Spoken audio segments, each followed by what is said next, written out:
आज की हमारी कहानी है भगवान और किसान की कहानी। एक किसान जो भगवान को बहुत मानता था। एक बार वह किसान भगवान से बहुत नाराज हो गया। किसान बहुत ही मेहनती था। बहुत मेहनत के बाद वह खेतों में अनाज उगाता, उसकी देखभाल करता, लेकिन अक्सर उसकी फसल खराब हो जाती। कभी बाढ़ आ जाती तो कभी सूखा पड़ जाता, तो कभी तेज धूप तो कभी आंधी। मतलब किसी न किसी वजह से उसकी फसल खराब हो जाती। एक दिन की बात है, किसान गुस्से में आसमान की तरफ देखा और भगवान से कहता है, ईश्वर, आपको लोग सर्वज्ञानता मानते हैं, आपकी मर्जी के बिना एक पत्ता भी नहीं हिलता, पर मुझे ऐसा लगता है कि आपको तो छोटी से छोटी बातों का भी नहीं पता। आपको तो यह भी नहीं पता कि खेती बाड़ी कैसे होती है। अगर आपको पता होता तो हर समय जो बाढ़, आंधी और तूफान आते हैं वो फिर कभी नहीं आते। आप नहीं जानते इससे कितना नुकसान होता है हम किसानों का। यदि आप मेरे हाथ में ऐसी शक्ति दे दे, जैसे मैं चाहूँ वैसा मौसम कर दो, फिर आप देखना मैं अन्न का भंडार लगा दूंगा। भगवान किसान की इन तीखे वाक को सुनकर मुस्कुरा रहे थे और प्रकट हुए। वह किसान के सामने प्रकट हुए, बोले, मैं आज से तुम्हें ऐसी शक्ति देता हूँ कि तुम अपने खेतों पर तुम्हारी जैसी इच्छा हो वैसा मौसम कर दोगे। मैं इसमें बिल्कुल भी दखल नहीं दूंगा, सब तुम्हारी इच्छा से होगा। किसान वरदान पाकर बहुत खुश हो गया। अब किसान ने अपने खेतों में गेहूं की फसल बोई। अब जब किसान को लगता कि खेतों को धूप चाहिए तो खेतों पर धूप कर देता, जब पानी बरसाना चाहता तो पानी बरसा देता। आंधी तूफान आदि कुछ भी उसने अपने खेतों पर आने ही नहीं दिया। किसान ने खेतों में इस वर्ष ऐसी फसल हुई जैसे शायद पहले कभी नहीं हुई थी। हरी भरी लहलहाती फसल को देखकर किसान मन ही मन बहुत खुश हो रहा था और सोच रहा था, अब सबूत के साथ दिखाऊंगा भगवान को कि ऐसे किया जाता है शक्ति का सही उपयोग।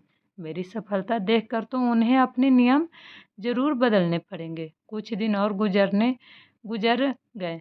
अब फसल काटने को तैयार थी। किसान बहुत उत्सुकता के साथ फसल को जैसे ही काटने लगा तो उसकी नज़र गेहूं की बालियों पर गई।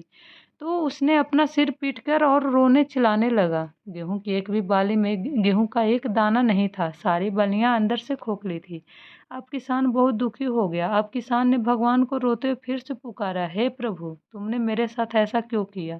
तुमने मुझे ऐसी सजा क्यों दी? भगवान प्रकट हुए और बोले, पुत्र, ये तो होना ही था, क्योंकि तुमने अपनी फसल को संघर्ष करने का मौका ही नहीं दिया। तुमने तो उन्हें आंधियों से जूझने ही नहीं दिया, ना तेज बारिश को सहने दिया और ना ही धूप में तपने दिया। तुमने अपने खेतों को एक भी चुनौती का सामना तो करने ही नहीं दिया। इसलिए तुम्हारी सारी फसल अंदर से खोखली रह गई।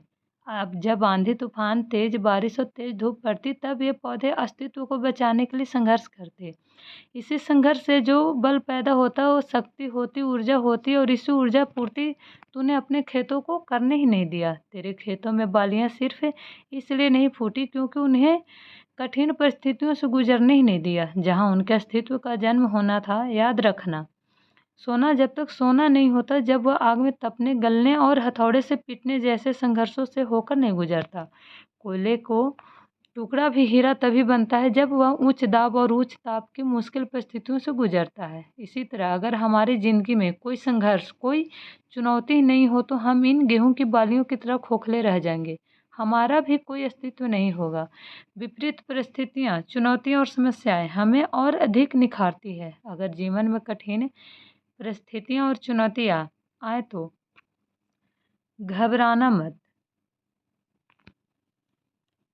बल्कि उनका डट कर सामना करना और विश्वास करना। और आप और अधिक निखर जाओगे और अधिक मजबूत बन जाओगे।